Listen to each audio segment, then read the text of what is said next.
يا جماعة، موضوع التحرش بالأطفال ما بقاش بعيد عن أي حد. بقى بيحصل في المدرسة، بقى بيحصل في النادي، بقى بيحصل عند القرايب، وأحيانا بيحصل في نفس البيت اللي ساكن فيه الطفل. لازم ناخد بالنا ونعرف شوية قواعد بسيطة نحمي بيها أطفال. أول خطوة، اتكلموا مع أولادكم من غير خوف. ما ينفعش نسيب الطفل الدنيا تعلمه، لازم احنا اللي نعلمه.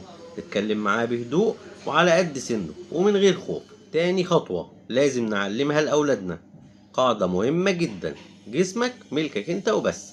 أي حد يحاول يلمس أي جزء من جسمك لازم تقوله لأ فورا، وتشتكي لأقرب حد تثق فيه. أماكن معينة في جسمك ما يلمسهاش غير مامتك ساعة النظافة أو الدكتور ساعة الكشف، غير كده مفيش حد. تالت خطوة، ازرع في ابنك ثقته فيك.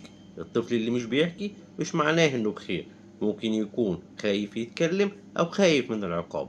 ادي لابنك 5 دقايق كل يوم، اسمعه، سيبه يتكلم من غير ما تقطعه ومن غير ما تتعصب. رابع خطوة، ما ينفعش تقول لابنك اسمع كلام الكبار بدون نقاش.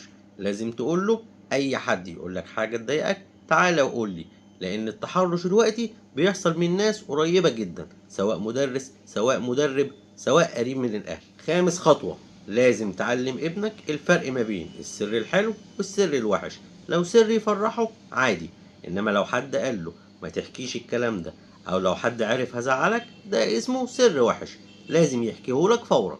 الخطوه السادسه، لازم تاخد بالك من علامات الخطر.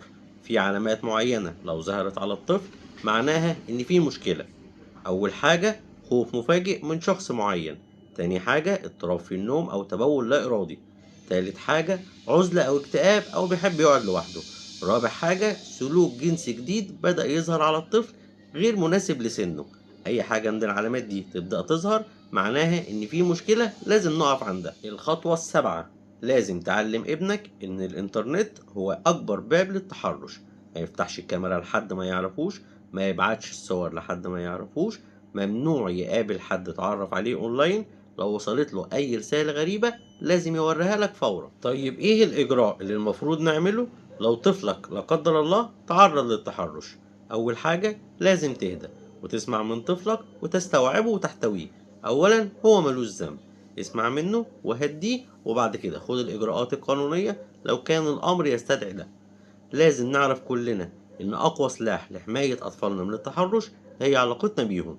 لازم نبني جسر ثقة بين الطفل وبين الأم والأب، بحيث لو اتعرض لا قدر الله لأي موقف مريب بره ما يبقاش خايف وهو جاي يحكي لنا.